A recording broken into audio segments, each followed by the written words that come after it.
kejayaan pada masa Daulah Abbasiyah.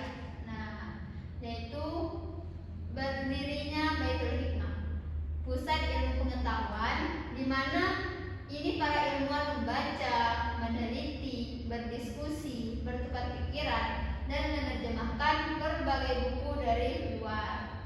Nah, karena itulah Baghdad menjadi pusat ilmu pengetahuan dunia. Nah, setelah mengalami masa kejayaan, sekarang kita membahas tentang kemunduran pada masa Daulah Abbasiyah. Nah, ini Baitul Hikmah kita sudah membahas. Nah, retakan dari dalam. Nah, ini krisis politik dan dominasi militer. Yang pertama, perebutan kekuasaan. Sistem penggantian khalifah yang monarki sering memicu perang saudara seperti perselisihan berdarah Al-Amin atau dengan Al-Ma'mun. Dan selain itu, pengangkatan khalifah di usia yang sangat muda dan minim kompetensi kepemimpinan memperlemah kendali pusat atas wilayah luar. Nah, jadi setelah mengalami masa kejayaan, Daulah Abbasiyah ini mulai menghadapi masalah dari dalam.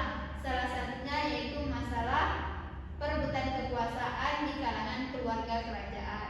Selain itu, kekuatan militer semakin besar sehingga para khalifah kehilangan kendali. Akibatnya pemerintahan menjadi tidak stabil. Terus yang kedua, dominasi tentara Turki. Ketergantungan khalifah pada tentara pengawal profesional asal Turki atau Mamluk justru berbalik menjadi bumerang dan perlahan tapi pasti. Dan para jenderal militer Turki mendikte kebijaksanaan istana dan bahkan berwenang menurunkan atau membunuh khalifah yang tidak sejalan. Nah, itu tadi. Setelah mengalami masa kejayaan, Daulah Abbasiyah itu mulai menghadapi berbagai masalah. Terus, nah ini krisis sosial, moral, dan agama. Kalau saksi dibacakan. Pertama, ada gaya hidup mewah dan korupsi. Kemakmuran melimpah memicu gaya hidup hedonis di kalangan elit istana. Kas negara atau Baitul Mal sering dihamburkan untuk kesenangan pribadi pejabat dan diiringi maraknya praktik nepotisme di tingkat provinsi. Yang kedua, mulai meninggalkan syariat Islam. Komitmen moral spiritual para penguasa kian merosot. Pelanggaran terhadap nilai-nilai fundamental agama menimbulkan hilangnya kepercayaan atau kehilangan amanah dari rakyat banyak. Dan yang terakhir ada fanatisme mazhab dan konflik sektarian. Pertikaian internal teologis atau seperti tragedi Mihnah terkait paham Mu'tazilah, pertikaian kaum Syiah dan teologi Sunni memicu ketegangan sosial yang hebat dan mengoyak persatuan umat. Nah, jadi selain masalah politik, Daulah Abbasiyah ini juga mengalami krisis dalam kehidupan masyarakat. Nah, sebagian pejabat itu mulai hidup bermegah-megahan, bermewah-mewahan, dan lebih mementingkan kepentingan pribadi, kepentingan keluarga daripada kepentingan rakyat. Nah, terus nilai-nilai kejujurannya juga kurang, tanggung jawab dan kesederhanaan mulai berkurang. Nah, di sisi lain muncul berbagai perbedaan pendapat dalam bidang agama yang menimbulkan perpecahan di kalangan umat Islam. Padahal jika masyarakat tidak bersatu, maka sebuah negara akan menjadi lebih mudah mengalami kemunduran.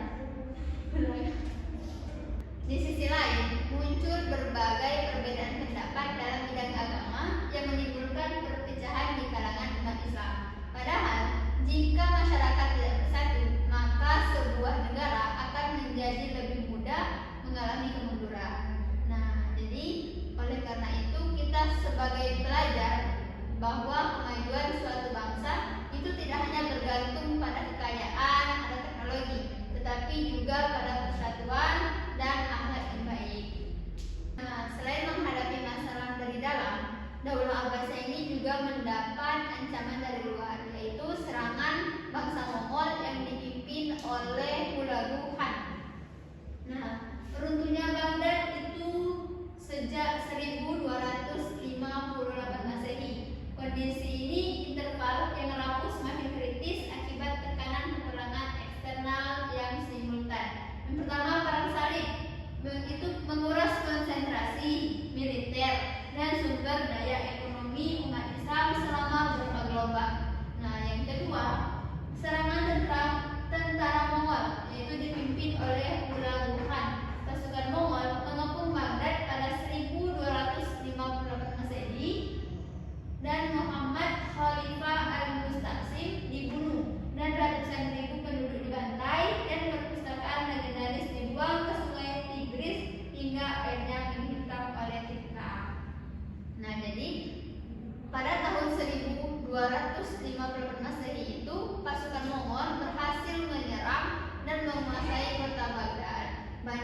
integritas kepemimpinan. Seorang pemimpin wajib memegang amanah rakyat, menjauhi korupsi, serta menerapkan nilai keadilan. Kemewahan pribadi pemimpin merupakan bibit runtuhnya rasa hormat rakyat. Yang kedua, pentingnya persatuan. Perbedaan pemikiran atau mazhab keagamaan harus disikapi secara toleran. Fanatisme buta dan konflik internal hanya akan membuka celah bagi dominasi pihak asing. Dan yang terakhir, konsistensi keilmuan. Kekuatan peradaban sangat bertumpu pada kemajuan riset, teknologi, dan literasi. Degradasi keilmuan setelah runtuhnya Baghdad membuktikan hilangnya pengaruh global umat Islam. Nah, jadi anak-anak, setiap peristiwa dalam sejarah itu pasti memiliki hikmah yang bisa kita ambil.